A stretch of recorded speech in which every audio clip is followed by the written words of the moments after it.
Welcome to Bobby Fischer's 3 most brilliant moves. If you haven't already done so, why not check out Magnus Carlsen's 3 most brilliant moves. I will attach a link to this video in the description below and as a card to this video. King F1 has just been played and this is his famous game, Byrne against Bobby Fischer.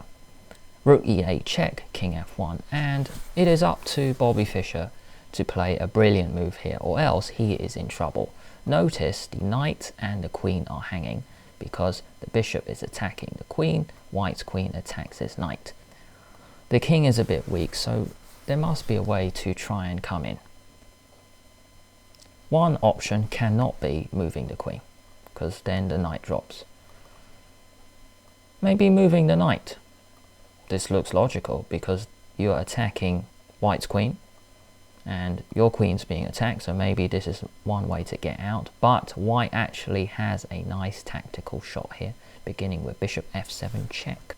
King takes f7 just loses immediately because of queen b3 check. Moving the bishop, only way to block. If you could move the king like this, something silly, then you lose your queen. So if you block, and now we go knight g5 check, attacking both, and black's queen is still attacked. So this is just completely out. King g8, knight e6, white will be winning here. If you simply move the queen, then this is just not good enough. White will be up a piece, and even though white's king is a bit misplaced, white can get out slowly. Backward moves are just so difficult to see, and it really is about trying to check the king on this f1 c4 diagonal. And there's one move that does it, with bishop e6. So difficult to play because you know your queen is hanging, but if you take, then bishop takes c4 check. Now first question is, why not queen takes c3? Because queen takes c5 and we're using the pin on the g7 c3 diagonal. Take, bishop takes c3, take, and then white will be losing here. What else is possible here? Let's say moving the bishop back. Black can now retreat the knight on c3 because there's no bishop takes f7 check. He has to do that because the knight on c3 and the queen on b6 are being attacked. So knight b5 is really good. You move the queen, then queen back to d8 or queen c7. If a4, a5, move the queen, move the knight, and black has a really nice position. Now the last option is, what if white decides not to take the queen? Bishop takes e6. Now the f1 b5 diagonal is so weak, so it is good to throw in a check with queen b5. King g1. You can't go king e1 because queen e2 is mate. If you go king g1, now the knight can do a dance. Knight e2 check, forcing the king out, and now knight g3 check. Double discovered check because it's also check from the black queen. After this, move the king, and queen f1 check is the brilliant move. A nice smothered mate pattern. Rook takes f1, knight e2. It's a bit unusual to see both rooks blocking in the white king. So that's really nice. Now in the game, we get a really nice finish as well. Bishop takes b6, Byrne goes for the queen, and bishop takes c4 check. King has to go in the corner, knight e2 check. King f1, knight takes d4 check. King g1, knight e2 check, coming back for more material. King f1, knight c3 check. Going to grab the rook soon. King g1 and a takes b6. Really cool move here. The rook attacks the queen on a3. The knight on c3 attacks the rook on d1. So queen b4 attacking bishop, and rook a4 first. Very clever by Bobby Fischer to protect the bishop on c4. The queen moves and now knight takes d1, and black went on to win this game. And we have this really nice setup. The dream setup. Everything is protected. You've got so many pieces, knight and 2 bishops, you've got rook and 2 pawns. Opportunity for them to become a queen. The white king tries to go to the queen side. Black has so many pieces.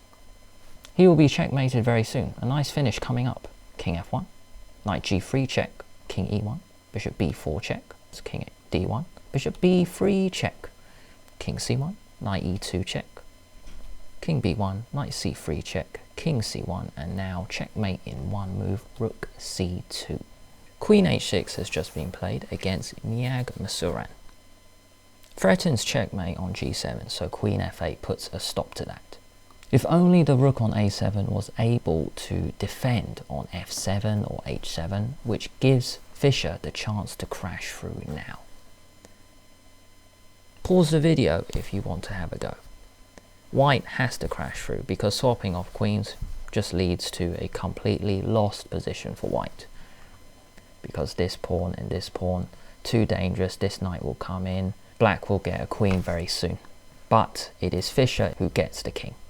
Sacrifice coming up. Pause the video if you want. 5, 4, 3, 2, 1. Queen takes h7 and Myagmasuren resigned. King takes h7 is forced. Now a way for white to crash through. The rook looks very useful, but the pawn is in the way, so h takes g6 is a double discovered check. It is check from the rook and the pawn. King takes is forced. If you go king back, rook h8 is mate and there's no other option. You can't block with the queen because it is a double check. King takes g6, and notice the bishop f6 controls g7 and g5. The rook controls the h-file. Now we have a really nice checkmate in one move. Let's use the other bishop. Bishop to e4, checkmate. The king cannot go anywhere.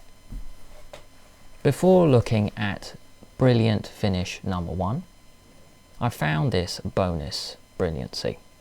Also against the same guy, Pal Benko. When I was looking at the games on the Chess24 database, Queen c8 has just been played and a really nice deflection sacrifice coming up.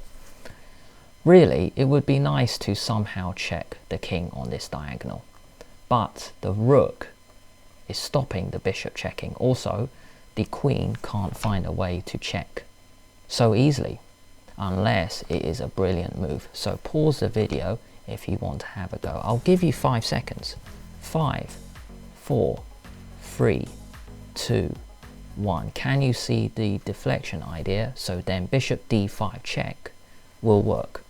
And the brilliant move is queen e8 check. Pal Benko resigned because after rook takes, now you can throw the bishop in. Before you couldn't because the rook was protecting the d5 square. So queen e8 check, take, bishop d5 check, and that's it. Only good move here is to block with the rook, but then you play bishop e6, attacking both queen and king. Take, take, and then that's it. You will run this pawn down. You just can't stop it, man. f5, e7, knight f6, yeah, rook g6, knight e8, h5, and you can't stop it. h6, h7, get your queen. On to finish number 1. Queen e8 has just been played by Pal Benko, and his idea is to play f5. But Bobby Fischer plays a brilliant move here. A brilliant sequence coming up because he wants to activate this bishop. So then it will be facing the h7 pawn along with the white queen, which is already on h5. So firstly, bishop takes d4 is played. A capture, just an exchange, but this is where Fischer's idea comes in.